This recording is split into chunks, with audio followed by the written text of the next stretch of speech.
And here we go.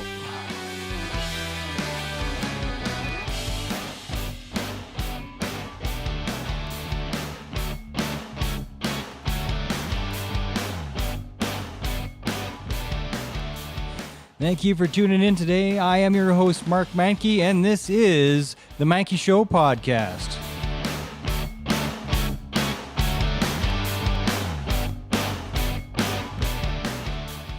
All right, today on the show we have some exciting news about the arts community in High River. We have with us the one and only Jim Goodwin, who is the president of the High River Performing Arts Foundation. Jim, welcome to the show. Thanks, Mark. It's great to be here. Thank you. Oh, man, they love you, buddy. Cool. They love you. All right. So the Performing Arts Foundation, tell me a little bit about that. How long's that been around? We're a new society. We were just formed in 2018, and we got formed with the sole purpose of getting a new collaborative arts center built in the town of High River to hopefully serve the foothills area and beyond. That's more than a slightly ambitious project. It is. It's a big project. We've talked about it. There's been talk in High River for years about a performing arts space, purpose-built. We've been using community halls and bars and whatever for music venues and for plays and so on. And this is something that we decided we needed to grab the bull by the horns and get going. What do you have so far? How far down the road are you with this project? We have acquired a piece of property on 5th Avenue in High River, and we've got the architectural drawings, the basic ones done, and we're going to be going forward with figuring out funding plans and corporate funding plans and government matching grants and so on. Have you gone so far as to choose a builder? We haven't signed any papers yet, but we're looking at different ones yet. I can help you with that. Oh, great. I happen to know somebody who's awesome. Great. So, performing arts, what is your why here? I mean, this is not a tiny project. It feels like it's a passion project. So what's the driver for you to do something so epic? Personally, I've been involved with theater in the local theater group for as long as it's been around, basically. The Dudney Players? No, in the High River one. It's Okay. Windmill Theater Players. And I've been in it forever. And then I also perform in a couple of musical groups. So I've always wanted a different venue to perform in. And so this design has a black box theater, which would be able to be flexible on how you'd stage a show and have flexible lighting. And you could stage it whichever way you wanted, but we are also very focused on good acoustics, so we can do musical shows in there and really hear all the nuances of the music. Are you going to have a podcast studio? We are looking at a recording studio, as part of it. It's the new venue for marketing. There's more podcasts showing up left, right, and center, but very few are doing it well. Oh, yeah. And it's actually a space that you could rent out, I'm pretty sure. Because it can be a pretty significant event to get it to the level that this show is at. It's a couple of bucks. Yeah. It's a couple of bucks. There's lots of things we'd like to include in this center, and I think we want to have input from people on how do you think you'd use this space? So then we can focus on having it have something for everyone. So what's the full range of arts that you're expecting to be in the center then? We're wide open. Right now, when we first formed, we were thinking it would be a performance space for dance and theater and music. But as we've talked to different groups that are looking for a space, we've found that the visual artists, the painters, the potters, the fiber artists, even jewelry makers are looking for a collaborative space that they could work in, so they get the bounce ideas off of each other. And so we're looking at workspace, studio space for those type of artists as well. How big is this property? I don't know the size of the property. The venue, the building itself is going to be 12,000 square feet over 3 floors. Substantial. Yeah. I asked about the size of the property because I'm just envisioning what this might look like, and I was wondering if part of the plans may be an outside band shell. No, not per se. We, from the street front, we're trying to go with a vintage look, something more heritage look, like what the town has built over the years. We're thinking that there'll be a kind of a marquee on the front, similar to the Wales Theatres, very nice. theater type marquee on the front. And then we want to have the foyer includes a box office, which will also open to the street, so that you can come up to on the outdoors to the box office and get your tickets for hopefully any event in High River. Whether it's being hosted at the venue or not, we want to be the central box office. So for the amphitheater part, because there's going to be an amphitheater, right? Yeah, the performance space. Yeah. So so for that amphitheater, what what size? How many chairs? How many seats are you thinking? The maximum for it will be 250 seats. That's a good venue, and it's a good size. It's an in between. We have small and we have large available within South Calgary and down, but not much at this size. Well, CPAC in Okotoks is a nice venue, but it's only 150 seats. Yeah. So that means you're not going to get the better bands. But for 250 seats, you can get a higher level of band. You mean you're not going to get Bon Jovi in there. That's right. But you're going to probably get somebody like a Fred Eaglesmith. Yeah, we hope so.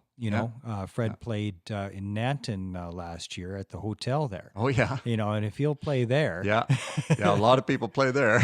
Yeah, a lot of people play there. Oh, it's a pretty cool venue. Yeah, it is. But for 250 seats, that'd be pretty cool. I was mentioning Prairie Dogs to you earlier. Right. And that's about, CPAC's a little bit too small for them, but 250, that's about right. Yeah. And we're going to have retractable seating that'll come out, so you can have raked seating so that everybody can see the stage, or that can fold back, and you can have a flat surface and stage it however you want. You could raise your stage with risers or whatever. You could have theater in the round. You can do it, all sorts of things. Now, is there a business model for this that you can do the whole thing privately with private investors, or is it going to have to be a nonprofit? It pretty much has to be a nonprofit. Their business model, one of the ones we're basing this off of, is C-Space in Calgary, which is a collaborative space in a renovated old school building near the Beltline. And it's very interesting how they've done their financial model for that project. And we're using some of their ideas, and we'll see but we'll have to have some matching government funds in order to make it a go. Has there been interest in the arts community, people knock on your door that are aware of this, saying, hey, we can participate with this, or we can participate with that? We've had a lot of people come forward saying, will this space be available for this type of activity? So that's where we've kind of changed our focus or expanded our focus to include the visual arts, because that wasn't something we originally thought, other than having space to do art shows or whatever. But now it looks like there'll be creative arts going on in these studios.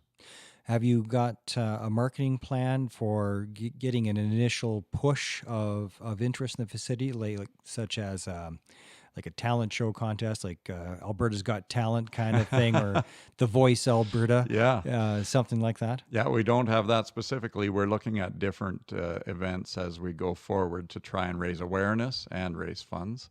And we're doing a big reveal event on April 5th at the Highwood Golf Course. So that will be where we'll reveal our architectural plans and our funding plan that we're going to be kicking off with. How far have you gone with the renderings of it? Is it just a sketch at this point? He's doing up some nice sketches with detail in them for us to present that night, so people can get a look at what the building looks like from inside in the different rooms. Depending on what your budget is and how far you want to go, if you're interested, I got a friend of mine, 3DSR. 3DSR is the name of the company. And he can go as far as you want. He can do so much as fly-throughs that are virtual reality fly-throughs. So you can go to that extreme, or you back it off a little bit in photorealistic 3D. Oh, yeah. As a realtor, yes, I am your favorite local realtor. Please call me to list your house. As a realtor, and having worked in the commercial space a little bit, people just, a picture's worth 1,000 words kind of thing. Yeah. But a photorealistic picture is much, much, much more. That'd be great. There's so many cool things available now. You see them on TV, right? You're watching a TV show and you think, look at that concept. But yeah, it'd be nice to be able to do that. So so you're an actor yourself. Yeah. So what type of acting? Broadway kind of like plays and whatnot. Yeah, plays, musicals. So there's a one-act festival coming up the end of April. I'm in a play in it. So anything. I'll try anything once. How long have you been doing that? Forever, or is this a Yeah. newer thing? No, I started when I was I started in high school, but I've been performing in the community theater group since I was 21. So, What is it about acting in the, because that's not a small amount of work. No. The amount of line work I've watched the Dudney players, and it just blows my mind. Especially the main characters, the amount of dialogue that they have memorized is shocking. Yeah. I sit there with my mouth open, and instead of enjoying it, I'm just wondering, how the hell did you memorize all that? Yeah. It's a big commitment, but it's a passion. When you love doing it, you just do it. It's just like a musician and loves, and they'll work for hours and hours to get that fingering down on a certain number. But yeah, the rewards are very heartfelt. Now, your wife is Darlene, yes? That's correct. And is she also an artist of sorts? Yeah, she's been in plays too, and she's very creative. Creative how? Just in the way she thinks, the way she approaches life. It just always interests me. We have a different way of thinking.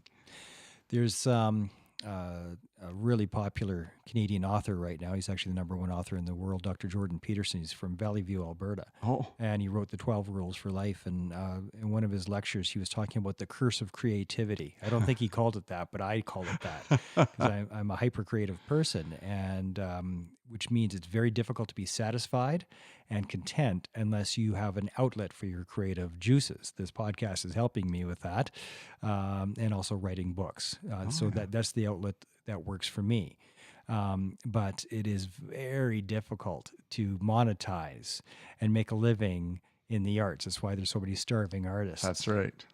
But what are some of the other arts that are going to be involved with that'll be utilizing your facility? Yeah, we're hoping that any other arts that are interested will come forward and say this, we would like to be involved. But so far we've got potters and painters and fabric artists and a jewelry maker that have approached us and said, how could we use this space? And then a fellow that wants to set up a recording studio and then have it available to record live events that are in the Black Box Theater as well.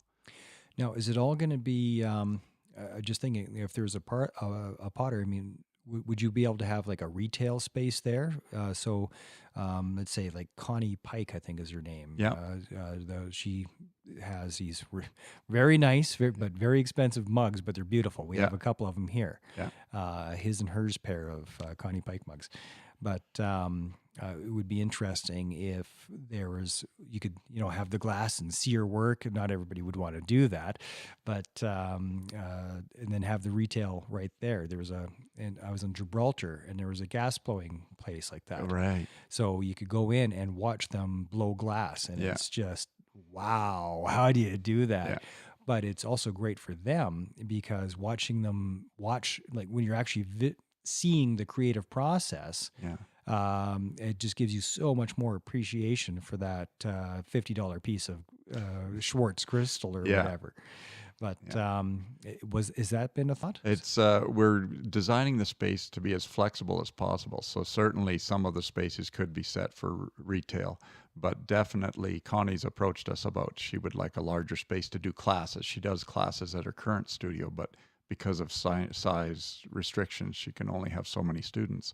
So that's another one where we are hoping we're looking at having what we call the messy studio and the clean. Pardon me, the clean studio. I got it, Joe. It's all right. You just clear it out, brother. Pardon me. Unfortunately, we have no post-production, so There this we is go. it. This is real, uncut, and raw. That shows all you. right. There's the proof. But the messy studio would be more for the pottery and for the painting classes, and it would be actually in the back workspace, which opens through to the Black Box Theater. It's kind of like a set construction site, and all these messy type of events could go on there. And then the clean studios were more like a dance classes and cleaner type classes. This is going to be a very, very major contribution to High River and actually to Southern Alberta in general. Of a facility like this. I mean, this is the type of facility that you're lucky to find in a major center like a Calgary or an Edmonton.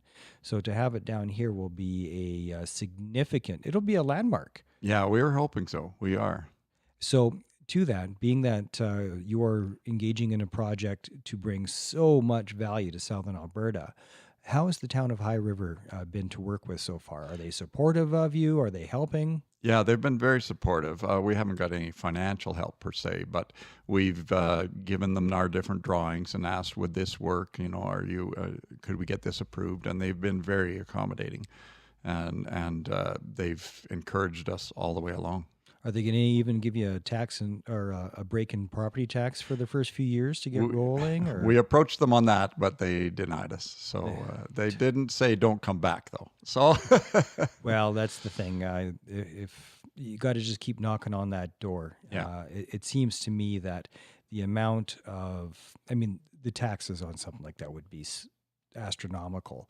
So for them to not give you a significant tax break would be criminal. Yeah, because you're contributing so much to the community. Well, and they're very happy to have that facility. They would be happy to have that downtown because they're trying to draw more people downtown. And this is what, it's right downtown. We think it'll be a great center. It's just down the street from George Lane Memorial Park and right across the street from the Highwood Memorial Center. And I think it'll be a real hub. In Sherwood Park, there's a place called Festival Place. Yes, I've been there, yeah. It's beautiful, right? It is. And what grew from that is an urban village right next to it, about 4 or 5 stories, apartment buildings, but it was designed as an urban village. Oh. And I could certainly foresee that with the Arts Center as the core, that any future development could start to create that urban village feel. I mean, downtown High River is already beautiful. It's so pretty, especially with all the rebuild post-flood. Yeah. But a center like yours would up property values in general, make High River overall a nicer place to live. I mean, it's a nice place to live anyway, but this would be such a bonus to the community. But they better give you a darn tax strip. I'm going to get Snodgrass on the show here and wag my finger at him. That's great. Thanks for that campaign right there. That's good. Hey, Mr. Snodgrass, Mr. Mayor, you haven't returned any of my calls. I've reached out to you. Let's get you on the Mikey Show podcast. There we go. I'll shake you down to give these guys a break. All right. So what else do we got to know about the Arts Center? The main thing is keep your eyes open and your ears open. The reveal event is when we're going to show the architectural plans and our funding program, and that's April 5th. We are also working with the Parkinson's Association on a major fundraiser on May 10th in High River at the Highwood Center. And that's going to be called a Diamond Evening, and it's a tribute show to Neil Diamond. We've got Stan Foster coming with a 10-piece orchestra. And Stan does Neil Diamond beautifully. He does his own interpretation, but his voice is incredible for Neil Diamond.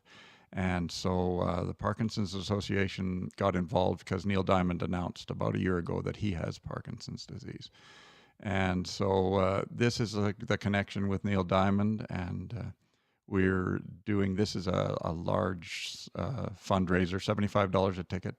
But you'll get a bunch of real classy hors d'oeuvres, and there'll be some different silent auction type of things out there.